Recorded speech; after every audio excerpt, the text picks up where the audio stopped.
So in Australia, we use a barometer, but we get our pressure given to us in hectopascal. But what you have is high; it goes up between 970 and 1040 typically. So when you've got something that's like high pressure, you've got cold air coming down, and usually that's quite good weather. And when you have a low pressure system coming through, that's because air is rising, and that's usually because it's hot. So hot air is rising, and then that condenses as clouds and causes storm and rain. So it's bad weather, and that can be as low as 0.97 of an atmosphere.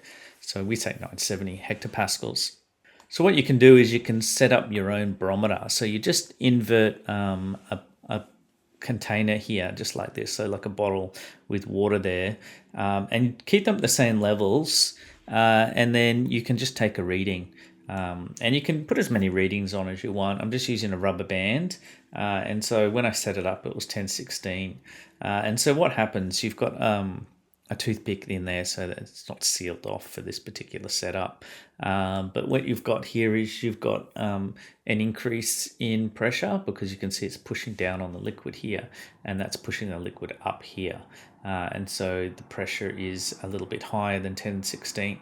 And when the pressure drops, you'll see it go below the rubber band, and you might see some storms. But right now, according to that reading, it should be nice, clear, fine weather.